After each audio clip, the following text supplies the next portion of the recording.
Assalamu alaikum everyone. I hope you all are doing great. So my name is Susan Ali, student of 7th semester at the Government College of Nursing Medan, and today I am giving you the exclusive guide for the first semester कि आप लोग completely A to Z clear हो जाए कि first semester में हमने क्या क्या चीज़ों पे फोकस करना है और BSN है क्या और किस तरीके से हमने अपने आप को BSN तक ओरिएंट करना है, क्या माइंड सेट रखनी है, ठीक है। So we are going to discuss all these questions one by one. हम पहले डिस्कस करेंगे कि हम अपने वाई को कैसे क्लियर करेंगे और एफएससी तक जो आप पढ़ते आ रहे हैं और बैचलर लेवल बीएसएन लेवल में आपने किस तरह के स्टडी करनी है, क्या डिफरेंस है और व्हाट्स मीन बाय सेमेस्टर और सब्जेक्ट्स रिव्यू हम करेंगे और क्रेडिट आवर के बारे में हम जानेंगे और कौन से स्लाइड्स देखने हैं, कौन से बुक्स देखने हैं और क्या परफेक्ट स्ट्रेटजी होनी चाहिए, ठीक है, आपके लिए, and how to make effective notes and where should we focus, ठीक है। बहुत ज़्यादा इंपॉर्टेंट है। And the last most important question, बहुत सारे स्टूडेंट कहते हैं कि जी कि हम 4 GPA कैसे लें, so we are going to also discuss that. Okay, so first of all हम डिस्कस करते हैं जी के क्लियर योर व्हाई। देखिए आप हम जब किसी भी फील्ड में आते हैं ना तो हम मोस्टली सोसाइटी के ओपिनियन से आते हैं कि जी हमारे अंकल ने कहा, हमारे सोसाइटी में या हमारे गांव में इस तरह एक बंदा है, वो प्लाना फील्ड में गया है तो बहुत ज़्यादा कामयाब हुआ है, ठीक है। तो इस तरह के सब बहुत सारे ओपिनियंस से आके हम एक फील्ड को ज्वाइन कर लेते हैं ना। हम मोस्ट टाइम अपने अपने जो वाई है ना, अपनी जो एक्सटेंट है उसको देखते नहीं है, हम खुद से उसको एक्सप्लोर ही नहीं करते, ठीक है। तो दैट्स वाई बहुत सारे लोग जो है ना उसमें फेल हो जाते हैं, ठीक है। तो आपने अपने वाई को क्लियर करना है, ठीक है। जो सोसाइटी के ओपिनियन है उसको आपने ब्रेक करना है, जो मिथ्स है, ठीक है, आपने खुद से एक्सप्लोर करना है और जो एक्सपर्ट्स है तो उसको व्यूज को देखना है। बहुत सारे स्टूडेंट्स कहते हैं जी कि नर्सिंग जो है ना वो तो इजी फील्ड है, बस नर्सिंग में बहुत ज़्यादा पैसा है। कुछ लोग कहते हैं जी कि नर्सिंग जो है ना सिर्फ इंजेक्शन लगाते हैं और कुछ काम नहीं है। तो ये सारे मिथ्स है ना। जब आप खुद एक्सप्लोर करेंगे नर्सिंग को, आप जब एक्सपर्ट्स की व्यूज़ को देखेंगे तो आपको पता लग जाएगा, ठीक है। और आपने सेल्फ अवेयरनेस भी करनी है, खुद अपनी स्ट्रेंथ और वीकनेस को भी जानना है। अब अगर आप इस फील्ड में आ गए हो ना तो फिर आपने टॉप लेवल तक पहुंचना है, ठीक है। आपने सेल्फ एक्चुअलाइजेशन लेवल तक पहुंचना है और तभी होगा जब आप अपने आप को जानेंगे और फील्ड को अच्छे तरीके से एक्सपर्ट व्यू से आप देखोगे, ठीक है। सो अपनी वाई को क्लियर करो, फिर हाउ इज़ वेरी इजी, ठीक है।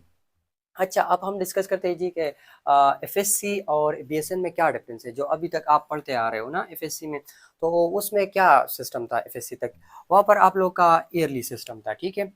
और यहाँ पर क्या है, सेमेस्टर सिस्टम है और सेमेस्टर यूजुअली 6 मंथ्स का होता है। हम आगे डिटेल में डिस्कस करेंगे सेमेस्टर में आपने क्या माइंडसेट रखना है, ठीक है। और यहाँ पर होता है जी आपका आपके पास टेक्स्ट बुक्स, यहाँ पर होते हैं पावर पॉइंट स्लाइड्स, ठीक है। यहाँ पर आपको जो है ना मिलते हैं गाइड्स, नोट्स, प्लान नोट्स अच्छे हैं, अप्लाई गाइड्स अच्छे हैं, ठीक है। तो ये सारी चीज़ें, और यहाँ पर आपको रेफरेंस बुक्स और हैंड बुक्स मिलते हैं, ठीक है।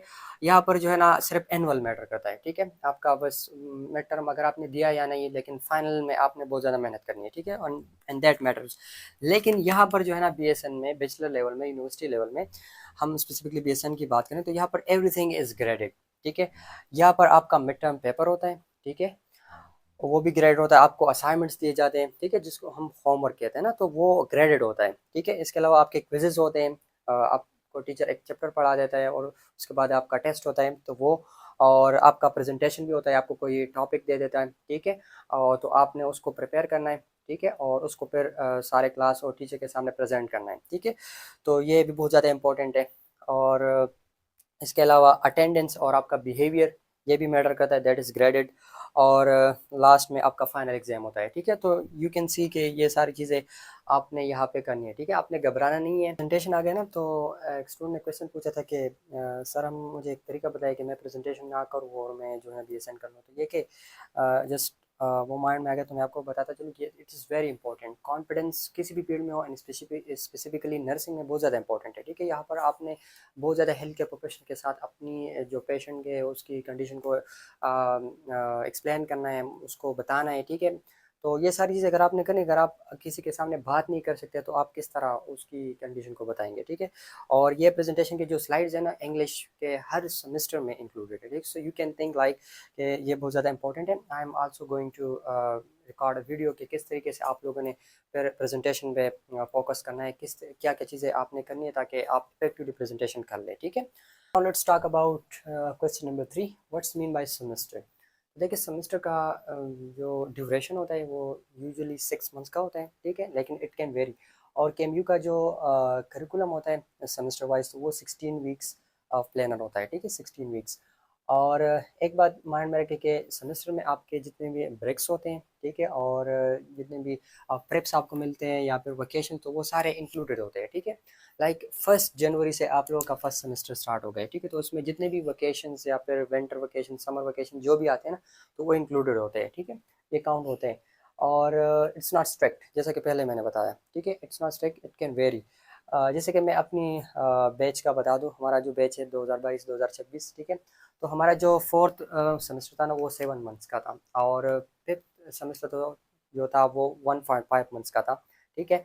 एंड जो सिक्स सेमेस्टर था अभी रिसेंटली जो हमारा हो गया, तो वो 4 मंथ्स एंड 7 डेज का था, ठीक है। सो यू कैन थिंक के ये इट कैन वेरी, ठीक है। ये नहीं है कि बस 6 मंथ्स आप रिलैक्स बैठ गए कि जी बस एंड में पढ़ लेंगे बस प्रेप्स में, ठीक है। द थिंग इज़ दैट कि स्टार्ट अर्ली, जितना अर्ली आप स्टार्ट करेंगे उतना ही आपके लिए फ़ायदेमंद है, ठीक है। Now we are going to discuss the subjects in the first semester. Total 17 credit hour है. So what's mean by credit hour? Credit hour को discuss करते हैं. Credit hour का मतलब है जी how much study time a subject worth in college or university. मतलब ये है ना कि कोई भी सब्जेक्ट जो है ना वो कितना वर्थ है, ठीक है। फॉर एग्जांपल एक एनाटमी आपका सब्जेक्ट है, उसका क्रेडिट आवर 3 है, ठीक है, तो उसका मतलब ये है कि उस इस सब्जेक्ट का एनाटमी का पर वीक 3 क्लासेस होनी, 3 आवर क्लासेस होनी चाहिए, ठीक है, पर वीक 3 आवर क्लास होनी चाहिए। अब देखें, जितना क्रेडिट आवर ज़्यादा होगा, ठीक है, ठीक है, उतना जो है ना सब्जेक्ट की इम्पोर्टेंस ज़्यादा होगी, उतनी आपकी जीपीए पर इम्पैक्ट ज़्यादा पड़ेगी, ठीक है। और इतना उतना आपने ज़्यादा स्टडी टाइम देना है उस सब्जेक्ट को, ठीक है, एंड उतने ज़्यादा मार्क्स भी होते हैं, ठीक है। सो यू कैन थिंक लाइक के जितने सब्जेक्ट का क्रेडिट आवर ज़्यादा होता है, तो आपने अदर सब्जेक्ट के हवाले से इन कंपैरिजन टू दैट आपने उस सब्जेक्ट को ज़्यादा टाइम देना है, ठीक है। अच्छा, अब हम सब्जेक्ट डिस्कस करते हैं। तो सब्जेक्ट्स आपके हैं पोइन, anatomy, microbiology, biochemistry, English, information and communication technology, and institution and ideology of Pakistan, ठीक है, पाकिस्तानी हम सिंपली उसको कहते हैं। तो अब ये जो है ना, इसका मतलब है कि ये आपकी थ्योरी का क्रेडिट आवर है, और ये जो है ना ये आपका स्किल्स का क्रेडिट आवर है जो ओएसपी है, ठीक है। तो ओएसपी के बारे में हम डिस्कशन करेंगे कि किस तरीके से आप लोगों ने ओएसपी को अंडरस्टैंड करना है, आपने किस तरह प्रिपेयर करना है, ठीक है। और बाकी जो इन सब्जेक्ट्स का अगर मैं बात करूँ, तो मेजर जो सब्जेक्ट्स है वो आपका एपोइन और एनाटमी है, बाकी भी इंपॉर्टेंट है, ठीक है। और इंग्लिश तो आप लोग का 8 सेमेस्टर में इंक्लूडेड है, 7 सेमेस्टर तक, ठीक है। और बाकी अगर मैं बात करूँ सब्जेक्ट वाइज गाइडलाइन, तो वो मैंने ऑलरेडी अपनी भी बनाई है, ठीक है, सब्जेक्ट वाइज मैंने गाइडलाइन दी हुई है।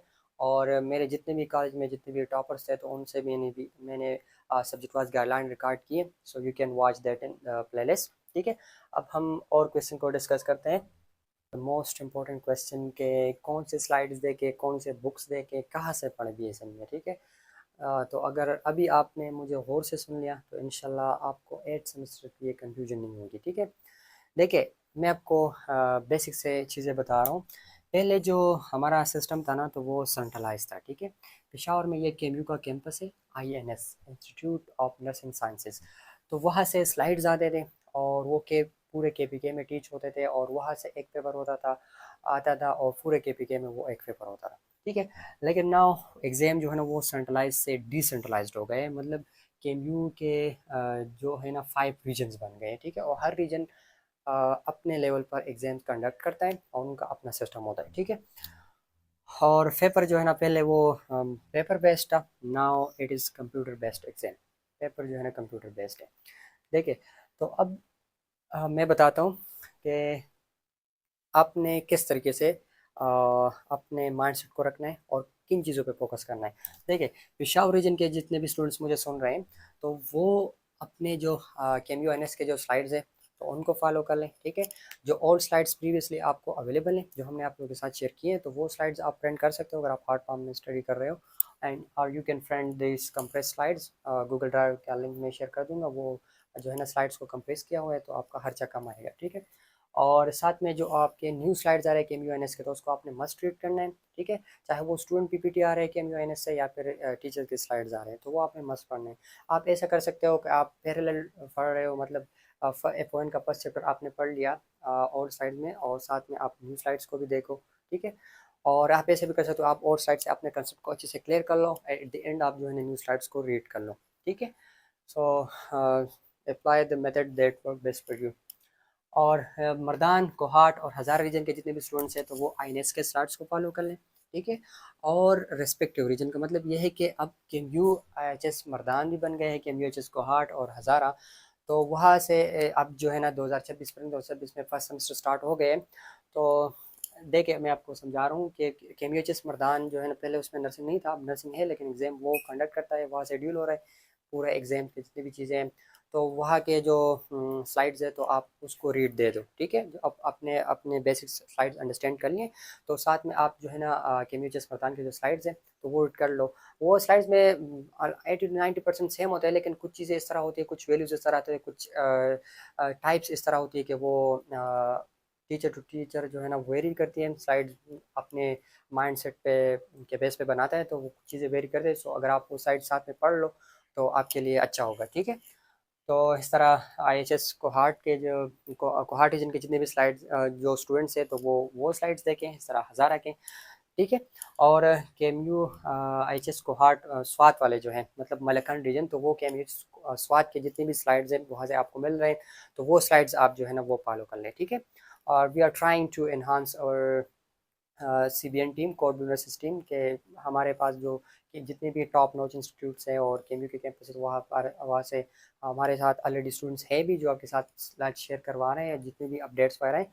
और भी हम देख रहे हैं कि जितनी भी जो ऑथेंटिक मतलब मटेरियल है वो हम आप लोगों के साथ शेयर कर लें, ठीक है। So stay tune with us. So I hope so आप लोग का ये जो क्वेश्चन है वो क्लियर हो गया। अच्छा, और एक चीज़ मैं यहाँ पे बताता चलूँ कि पहले जो है ना वो एक पेपर होता था, 17 सीरीज होती थी, ठीक है। अब जो है ना एग्जाम डिसेंट्रलाइज्ड हो गए, तो सर्कट्स होते हैं ना, लाइक पेशावर रीजन में 5 सर्कट्स होते हैं, इस तरह 4 to 5 मर्दान में 2-3 सर्कट होते हैं। तो हर सर्कट का जो पेपर होता है वो मोस्टली जो है वो डिफरेंट होता है, ठीक है। सो यू कैन थिंक लाइक एक ही ऑब्जेक्टिव्स है और उसमें से कितने MCQs बन रहे हैं, तो MCQs मार्जिन जो है ना वो ज़्यादा हो गए, ठीक है। तो आप अपनी कंसेप्ट को क्लियर कर लें। ये नहीं कि जी जिस तरह IPSC में हमारा लोग माइंड सेट होता है कि बस टेक्स्ट बुक है और उसकी लाइंस को अंडरस्टैंड कर लो, बस आपका पेपर पास हो जाएगा और आप नंबर्स ले लेंगे। नहीं, यहाँ पर MCQs बनते हैं, यहाँ पर आप लोगों के नॉलेज बेस्ड MCQs भी होते हैं, एप्लीकेशन बेस्ड MCQs भी होते हैं, सनेरियो बेस्ड MCQs भी होते हैं। मतलब आपको एक सनेरियो भी होता है कि पेशेंट है, हॉस्पिटल में आया, उसका टेम्परेचर इतना है तो आप क्या करेंगे, इस तरह से सनेरियो बेस्ड MCQs भी होते हैं। तो अगर आप कंसेप्ट ले रहे हैं, आपने स्लाइड्स को जो अपने ऑब्जेक्टिव्स है उसको अंडरस्टैंड किया, तभी आप उस क्वेश्चन को अंडरस्टैंड कर लेंगे, ठीक है। सो अपनी कंसेप्ट पे फोकस कर लें, अपने जो बेसिक्स है उसको क्लियर करवा लें, ठीक है। और बाकी पेपर का थोड़ा सा मैं बता दूं कि हर टीचर हर कॉलेज से जो है ये पेपर कलेक्ट करते हैं और फिर इसको शफल करके एक फाइनल पेपर आप लोग का बनता है, ठीक है। परफेक्ट स्ट्रेटेजी क्या होनी चाहिए हमारे लिए so that we can get good grades. So देखिए सबसे पहले आप अपने जो है ना करिकुलम को देख के उसमें क्या क्या टॉपिक्स हैं, और उसके बाद अपने स्लाइड्स को आप डिफाइन कर ले कि कौन सी स्लाइड्स मैंने पढ़ने हैं, ठीक है। जो ग्रुप में हम शेयर करते हैं तो आप जो है ना अपने जो सेपरेट फोल्डर्स आपने बनाए ना उसमें आपने सेव करना है, ताकि आपको बाद में कंफ्यूजन ना हो कि प्लाना चैप्टर का स्लाइड किधर है, ये किधर हो गया, ठीक है। तो आप जो है ना लेक्चर लें सबसे पहले, उसके बाद जो है ना आप स्लाइड्स को रीड कर लें, ठीक है। एंड उसके बाद जो अगर आप मैनेज कर सकते हैं तो आप रेफरेंस बुक्स पढ़ सकते हो, लाइक ए पॉइंट के लिए आप क्वेजन रेब्स और एनाटमी के लिए आप रोजन विल्सन, ठीक है। ये दोनों अगर आप पढ़ लें तो अच्छी बात है, ठीक है। अब यहाँ पे मैं आपको एक बात बताता चलूँ कि देखिए अभी बहुत ज़्यादा स्टूडेंट कंफ्यूज होता है कि इतने बड़े बड़े बुक्स हमने कहाँ से पढ़ने हैं, कुछ नहीं कहते कि आपने बुक्स जो है ना मस्त पढ़ने हैं। मैं आपको रियलिटी बता रहा हूँ, ठीक है। देखिए सेमेस्टर का जो टाइम होता है वो आपके पास 6 मंथ्स या 6 मंथ से कम होते हैं, ठीक है। उसमें बहुत सारी चीज़ें आ जाती है, फिर आगे क्लिनिकल्स भी होंगे, ठीक है। तो फिर इन सारी चीज़ों को आप मैनेज नहीं कर सकते। सो थिंग इज़ दैट कि आप अपने जो ऑब्जेक्टिव्स है ना तो उसके अकॉर्डिंग अपनी कॉन्सेप्ट को क्लियर कर ले, अपनी ऑब्जेक्टिव्स को क्लियर करवा लें, ठीक है। बुक्स पढ़ना कंपलसरी नहीं है, अगर आप पढ़ ले तो अच्छी बात है, ठीक है। लेकिन depends upon your time and your schedule, ठीक है। अगर आप स्टार्ट से पढ़ लें और साथ में आप जब स्टडी आवर्स आपके ज़्यादा हैं तो आप बुक्स को मैनेज कर सकते हो, वरना एक दिन 2-3 मंथ्स में बुक नहीं पढ़ सकते फिर आप, ठीक है। रियलिटी में आपको बता रहा हूँ, मैं खुद से इतने ज़्यादा बुक्स नहीं पढ़े, लेकिन मैंने जो है ना जो स्लाइड्स के ऑब्जेक्टिव्स हैं जो करिकुलम के, तो उसको मैंने अंडरस्टैंड किया है। So and that's how I am getting good grades, ठीक है। सो आप जो है ना रेफरेंस बुक अगर आप मैनेज कर सकते हैं, और केम्यू के जो हैंड बुक्स आते हैं, मतलब कुछ टीचर्स केम्यू के जो है ना उन्होंने अपने जो स्लाइड्स को एक्सटेंड करके, मतलब रेफरेंस बुक को कंबाइन करके एक बुक सी बनाई है ना, हैंड बुक, तो उसको भी आप पढ़ सकते हो एज अ बेस्ट रेफरेंस, ठीक है। लेकिन आप द थिंग इज़ के अपने ऑब्जेक्टिव्स को क्लियर कर लो। उसके बाद आपके जो डाउट्स वगैरह हैं तो डाउट्स क्लियर कर लो चैट जीपीटी से, या फिर जितने भी फैकल्टी आपके पास, जो भी फैसिलिटीज़ आपके पास अवेलेबल है स्टूडेंट्स ग्रुप में, आप पूछ सकते हो। एंड देन आप प्रैक्टिस एमसीक्यूज़। तो आप एमसीक्यूज़ आप प्रैक्टिस कर कहाँ से करना है, बहुत सारे स्टूडेंट कंफ्यूज होते हैं। देखें, आप फ्री पीडीएफ्स भी अवेलेबल है, बहुत सारे स्टूडेंट जो है ना एमसीक्यूज़ बनाते हैं, टीचर्स भी जो है ना वो बनाते हैं, वो ग्रुप्स में शेयर करते हैं फिर, ठीक है। और जो अथेंटिक वेबसाइट्स हैं, नर्स लैब या फिर प्रॉपनर्स, तो नर्सिंग वेबसाइट्स हैं, क्विजलेट, तो वहाँ से एमसीक्यूज़ वो कलेक्ट करते हैं, तो वो आप फ्री में प्रैक्टिस कर सकते हो, ठीक है। वेबसाइट्स पे आप खुद भी प्रैक्टिस करते हो, चैट जीपीटी को आप कमांड दो, ठीक है। मैंने इस पे वीडियो बनाई कि किस तरीके से मैं चैट जीपीटी को कमांड देता हूँ, how I am using effectively in my studies, ठीक है। सो वो वीडियो भी आप वॉच कर सकते हो, ठीक है। और तो वो आप कमांड दो अपने अकॉर्डिंग, तो वो आपको एमसीक्यूज़ बनाएगा, ठीक है। तो वो आप प्रैक्टिस कर सकते हो। और पॉर्नस एमसीक्यू बुक, ये बुक आई थी, मैंने यूज़ नहीं की, मैंने सिर्फ फोर्थ सेमेस्टर में कुछ थोड़ा सा यूज़ किया था, लेकिन उसमें ये है कि वो एमसीक्यूज़ को बहुत सारे वेबसाइट से कलेक्ट किया हुआ है, चैप्टर वाइज और टॉपिक वाइज, ठीक है। तो वो आपके लिए ईजी होता है कि आप जो भी टॉपिक कर लो तो वहाँ से डायरेक्टली आप प्रैक्टिस कर सकते हो, ठीक है। सो you can also get that. Now we are going to discuss another important question, that how to make effective notes in BSN. तो देखिए, बहुत सारे तरीके मैं आपको दो तीन बताता हूँ जो आपके लिए फिजिबल हो, आप मैनेज कर सकते हो, सो you can go for it. The first thing is that कि आप जैसे ही लेक्चर लो, ठीक है, तो आप जो स्लाइड्स अगर आप प्रिंट करते हो, या फिर कंप्लीट स्लाइड्स आपने प्रिंट की हुई है, तो उस हार्ड फॉर्म पे आप स्लाइड्स पे कॉर्नर्स में आप लिखते हो, या फिर जो स्टिकी नोट्स है उस पर आप लिखते हो, ठीक है। एक तरीका ये हो सकता है, आप अगर रेफरेंस बुक भी पढ़ते हो या फिर आर्टिकल का से भी आपको पॉइंट मिलता है, तो आप स्लाइड के ऊपर नोट कर लें, ठीक है। एक तरीका ये हो सकता है, खुद में यूज़ करता हूँ ये।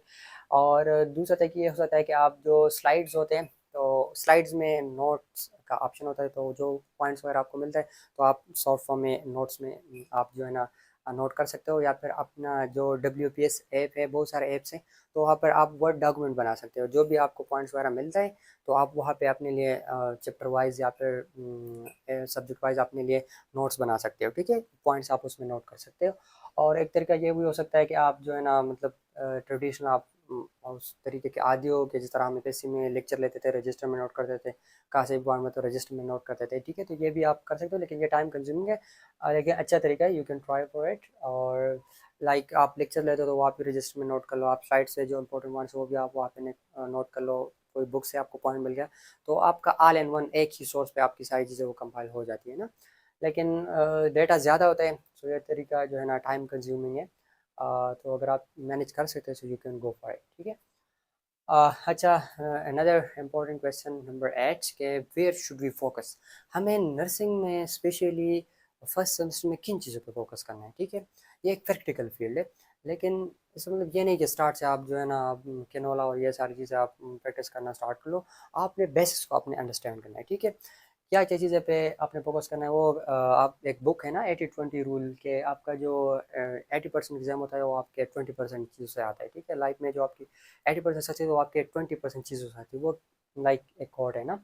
तो आप जो है ना अपनी बेसिक टर्म्स को अंडरस्टैंड कर ले फर्स्ट सेमेस्टर में। आप जो है ना like few days ago I went to my junior class, कि मैंने उनसे पूछा कि इंटरवेंशन क्या चीज़ है, एक बेसिक, इस तरह बहुत सारे टर्म्स है ना, जार्गन इसको कहते हैं, मेडिकल जार्गन, हर फील्ड की अपनी एक लैंग्वेज होती है, इसको हम जार्गन कहते हैं। तो वो बेसिक्स टर्म्स आप अंडरस्टैंड कर लो, तो there was no anyone student के वो मुझे आंसर कर सके इंटरवेंशन क्या चीज़ है। तो मैं आपको बताता हूँ कि अपनी जो बेसिक टर्म्स है ना, तो उस पर फोकस कर ले, लाइक इंटरवेंशन क्या चीज़ है, हेल्थ क्या चीज़ है, नर्सिंग क्या चीज़ है, इलनेस क्या चीज़ है। तो ये जो बेसिक्स है ना उसको आप स्ट्रांग कर लो, तभी आप आगे जो है ना आपका जो बिल्डिंग है वो अच्छा बनेगा, ठीक है। और जो एपोएन है, एनाटमी है, ये आपकी बिल्डिंग बेस है। तो इन सब्जेक्ट को अगर आप स्ट्रांग कर लो, तो आगे आप इन सब्जेक्ट जो जो एनाटमी आप पढ़ लो, ठीक है, तो आप डिजीज़ पढ़ोगे, आप असेसमेंट पढ़ोगे, तो जब आपको एनाटमी पता होगी तो आप वो सब्जेक्ट अच्छे से अंडरस्टैंड कर सकते हैं, ठीक है। और नर्सिंग की फंडामेंटल्स के, नर्सिंग क्या है, क्या क्या चीज़ों पे हमने फोकस करना है, किस तरीके से हमने पेशेंट की केयर करनी है, तो वो सारी चीज़ें आप एपोएन में पढ़ते हो, ठीक है, बाकी सब्जेक्ट्स भी इंपॉर्टेंट है लेकिन दीज आर द मेजर।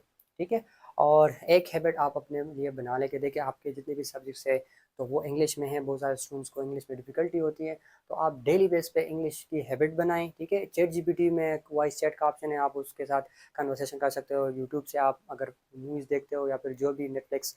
लेकिन द थिंग इज़ दैट कि आप अपने लिए हैबिट बनाएं, डेली बेस पे आपने 4 चीज़ों पे फोकस करना है इंग्लिश के लिए: रीडिंग, राइटिंग, लिसनिंग, वाचिंग। ठीक है, तो ये 4 चीज़ें आपने करनी है। 1 घंटा भी 30 मिनट्स पे आप डेली बेस पे देते हो तो ये आपके लिए ईजी है। और वैसे भी अगर आपका प्लान है कि मैंने इंग्लिश पास करना है, मैंने फ़ॉरेन जाना है, ठीक है, तो ये आपके लिए बहुत ज़्यादा काम आएगा और आपके सब्जेक्ट्स की अंडरस्टैंडिंग भी अच्छी आएगी अगर आपकी इंग्लिश अच्छी है। ठीक है, डेली बेस पे आप वोकेबलरी की हैबिट बनाएं, 1-2 वर्ड जो है ना डेली बेस पे सीखें और फ्रेंड के साथ प्रैक्टिस कर लें। अच्छा, now we are going to discuss the most interesting and important question, that how to get 4 GPA in first semester और BSN।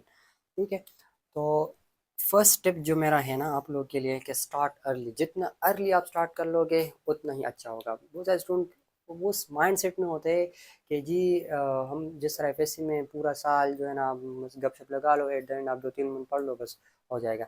लेकिन यहाँ पे जो आप जैसे ही मतलब वो कहते हैं ना एक मीम है कि ये कहानी तो शुरू होते ही ख़त्म हो गई, तो वो सीन होता है यहाँ पे। ठीक है, जैसे कि मैंने पहले बताया कि हमारा कुछ सेमेस्टर जो है ना वो 1.5 मंथ्स का था, कुछ जो है ना वो 4 मंथ्स के थे, 7 मंथ्स के थे, तो इट वेरीज। तो आप स्टार्ट से जितने पढ़ लोगे तो आप मैनेज कर लोगे अच्छी चीज़ों को अच्छी तरह। ठीक है, सो ये टिप अपने माइंड में रख लो। Second thing is clarity is power. जैसे कि मैंने आप लोगों का जो मेजर कंफ्यूजन वो मैंने क्लियर करवा दिया। ठीक है, कि कहाँ से पढ़ना है। ठीक है, तो आपने अपने आप को कंफ्यूज नहीं करना कि आप मतलब एक चैप्टर एक साइड से पढ़ लो, फिर आप किसी और ग्रुप में जो है ना साइड मिल गया तो आप वहाँ से पढ़ लो। आपको एट द एंड पता ही नहीं चलेगा कि मैंने क्या चीज़ें पढ़ी और क्या नहीं पढ़ी। ठीक है, और प्रैक्टिस करना है। आपको इधर उधर से चीज़ें आ रही है, like not everyone is right and not everything is authentic. ठीक है, आपने जिस ऑथेंटिक फोकस चीज़ों पे फोकस करना, वो कहते हैं ना सक्सेस बहुत सारी चीज़ों के करने में नहीं है, थोड़ी चीज़ों को आपने बार बार अगर आप करोगे ना, प्रैक्टिस करोगे तो उसमें सफलता है, उसमें सक्सेस है। ठीक है, so that is the thing, clarity is power. आपने को क्लियर रखना है एंड जितने भी आप टूल्स है ना तो उसको आपने इफेक्टिवली यूज़ करना है। लाइक चैट जीपीटी है तो चैट जीपीटी को आपने इफेक्टिवली यूज़ करना है। ठीक है, बहुत सारे स्टूडेंट आप उनको पता भी नहीं कि चैट जीपीटी है क्या। ठीक है, तो आप ये आपके लिए फैसिलिटी है, आप इसको इफेक्टिवली यूज़ कर लें। ठीक है, सारा नोट्स मेकिंग जो है ना बहुत सारे टूल्स है।